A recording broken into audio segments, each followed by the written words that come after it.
Hey folks, how's it going? Dr. Spin. Eclectic guide reviews and general musical meanderings.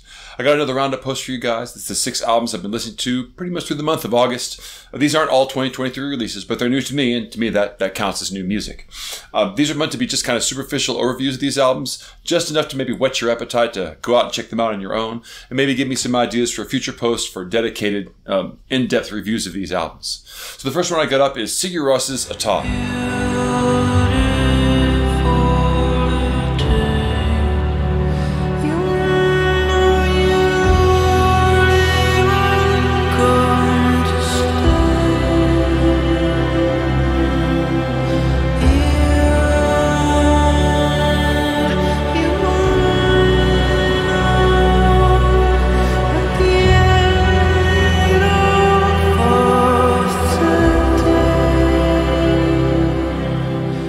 Despite the fact that Sigur Ros has dealt with different levels of intensity and aggression in their music throughout their career, they've always kind of tended towards a more angelic, soft side. And even though they've always kind of had an orchestral side to what they do, this album really leans into the orchestral side of things and the sort of angelic side to it too. Although there is some dynamic contrast on the album, it really presents itself as sort of like this pillowy cloud of ambience. And although it may not have as much risk-taking and diversity as maybe some of their other albums, it is kind of a level up for them in terms of the sophistication of their orchestral side. Okay, next up I got Black Country New Roads for the first time. One size fits all, hardcore cyber fetish, early naughty zine. She sells matcha shots to pay for printing costs in a PR team. She's recently enlightened and for some reason that phases me. Won't give up, too soft to touch, and how hard could it really be?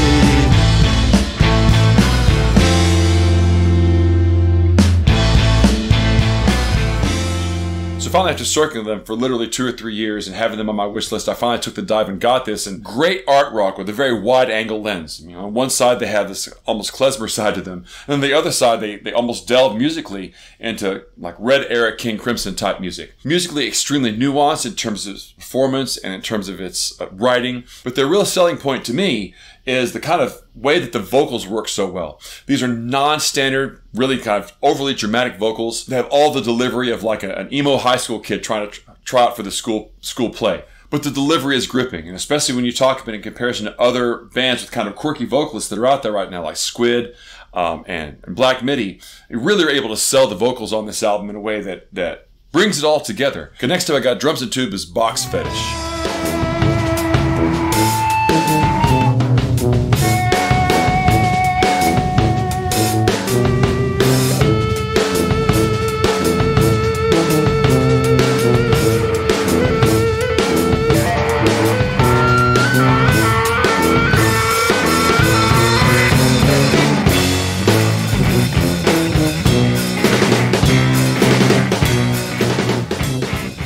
There's some backstory on this one, because imagine, if you will, mid-90s, Fry Street Fair in Denton, Texas used to be this big festival they'd have, and had all these bands that came from the area.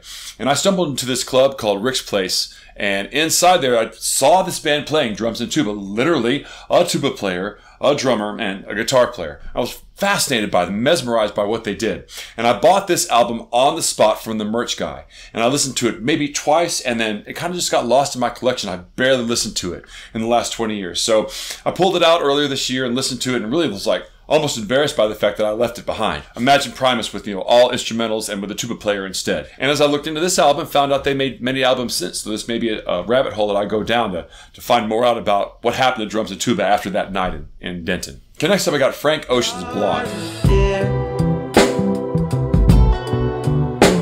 It's all downhill from here.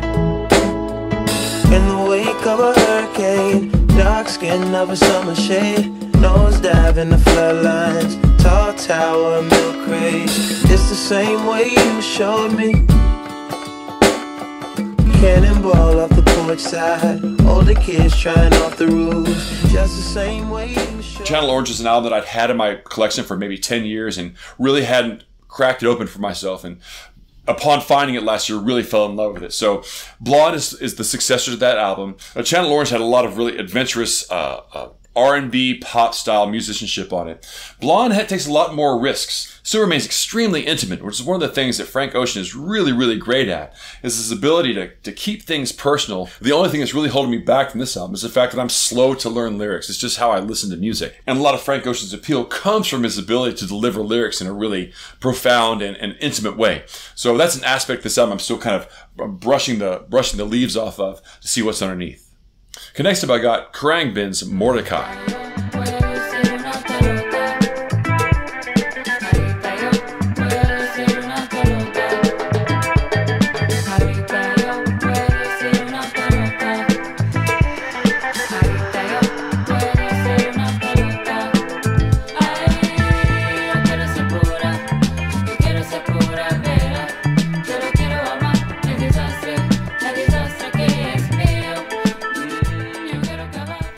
Khruangbin is this Houston trio that has a really own unique version of real chilled out, mellow vibe style funk with a slight kind of Eastern flavor to it.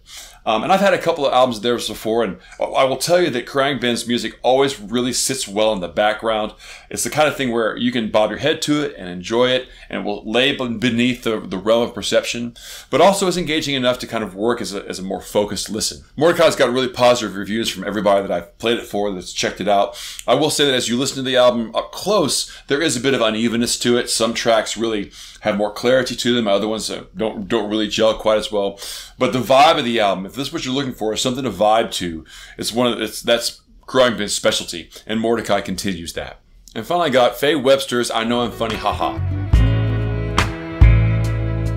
We've been having nightmares lately, and I'm sorry I fall asleep first.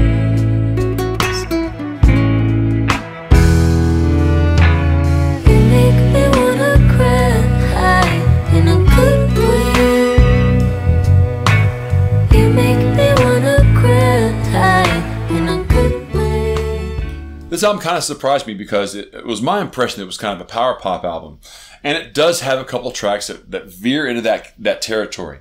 But for the most part, it's kind of like Sunday afternoon brunch songwriters type music. Again, it's music not unlike Mordechai, where it can hang in the background and be unobtrusive, but also has enough depth to withstand more attentive listens. It's got great chords, it's got great melodies, the songs are all super memorable, and Faye Webster comes off with really very charismatic vibe, despite having a more subdued feel to the album. Okay, that's all I got for you guys this week. If you like this video, please like and subscribe and share it out with your friends. Also, follow me over on Spotify. I'm putting these tracks up in a big 2023 playlist, so if you want to see what I've been listening to throughout this year, just start there and push shuffle. Also, these albums are going to go into my bin for best albums of 2023, and I'm running a viewers bracket, so if you're a person that's interested in having your voice heard and finding the best albums of 2023, please subscribe to my Patreon below. Until see you next time, catch you guys on the flip side.